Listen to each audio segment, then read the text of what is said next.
Evening everybody, Big L here.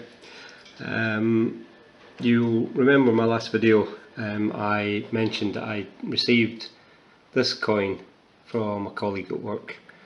90% silver, 1935, 5 Reichsmark, German. And because of the Nazi connotations, it's not something that I'm altogether comfortable with. As I say, probably completely irrational. But anyway, I asked anybody who fancied it as a freebie just to pop a comment in, and as it was, 6 people did. So it's going to be as simple as this. I have the names written here. So number 1, Hidden Numismatist. Number 2, Uncle Jeff's World. Number 3, Unprofessional Treasure. Number 4, Collector for Life. Number 5, Mr. Forgive my pronunciation, Juster Mendoza, or Juster Mendoza, or whatever, you'll forgive me. Number 6, Man in Black. And this is going to be no more scientific than me doing this. Rolling a dice, or a die should we say. This is just a cardboard box that my boy was making a castle out of it after school club yesterday, so it's come in very handy. And so here we go. I'm just going to rattle this into the box, and we'll move it around a bit until we can focus on the number that's come up. Oh, just typical, the one I can't pronounce. Typical. So Mr.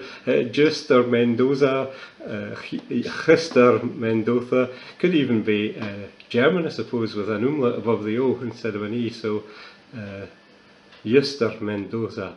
However you pronounce it, young man, if you kindly just personal message me in the next day or so, and I will be more than happy to pop this in a jiffy and get it off to you. And I hope you're happy with it.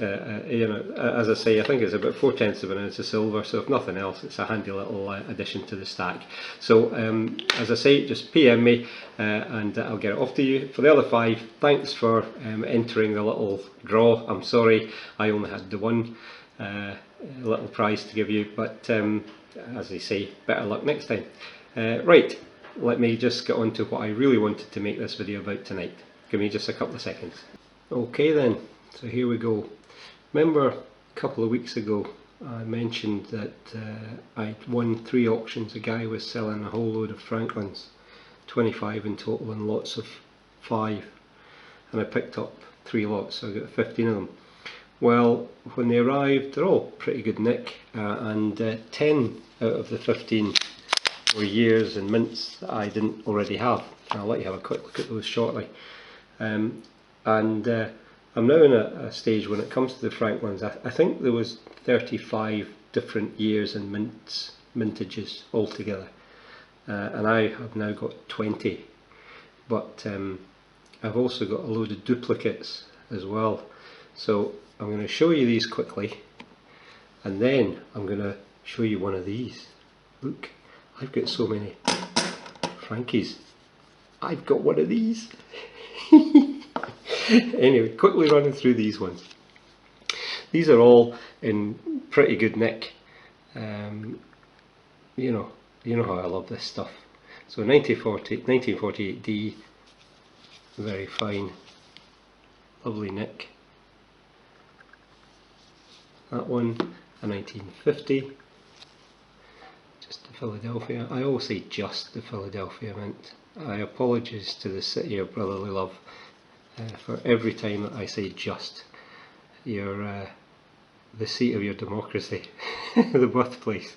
So please don't be insulted, anyone from Philadelphia. 1951D. This one looks to me to be pretty much almost uncirculated. It's a cracker. Kind of having to supplement the natural light now. It's about 9 o'clock, and still quite early in the year. Not early in the year, but early in the summer. And although in Scotland, well, what we call the twilight is the gloaming, and it goes on forever. It's one of the most fabulous things about Scotland. Day takes an eternity to turn into night in the summer, but it's not quite as bright now, so I've had to pop a little light on to help. Is there anything more boring than looking at the same coin 100 times without me talking about the weather conditions in Scotland and the lighting in the summer? Oh, I'll miss 1956 for just a moment, because when I was checking the mintages, I understand that this one, which is one I already had, 1955 Philadelphia, I believe, is the lowest mintage of any of them, less than 2.5 million. But you guys can obviously put me right on that one. No doubt it'll be the San Francisco or the Denver mint that did the rare one. 1956. This one is just stunning. It's glorious. I don't know. It doesn't look as great through my viewfinder here as it does in the flesh, but it's a cracking little coin. 1957D. Again, fabulous. Really chuffed. 1958, and this one is a stunner. I'm certain this is a proof example. I can get the bugger to focus. Sorry. This is just fabulous. Really, really good nick. A 61D.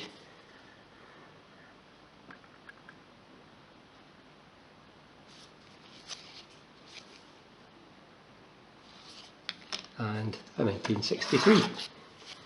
I understand there are more of these than people living on the planet. But I've got a nice proof one. So that's them. I'll move the coins out of the way for the moment. This isn't a begging letter. This is just me wanting to say these are the years that I don't have. And if anybody knows if these ones here should be any more difficult for me to find, if there are any key dates in there, so 48, 49, 49D, 49S.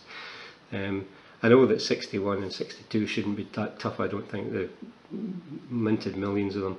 But if anybody knows whether or not there are any of them that are particularly rare, could you just pop a note, and that way I can search for the other ones before I try to get those ones. But that's the ones that I'm still waiting for. So 15 out of the 35. So barely halfway. But because of the fact that I have duplicates, I had to invest in one of these little things. And I have in my sweaty little mitt 14 duplicates that I can now try to pop in my little plastic tube. Look, I'm a proper stacker, right enough. And get the lid on. There you go, one of those.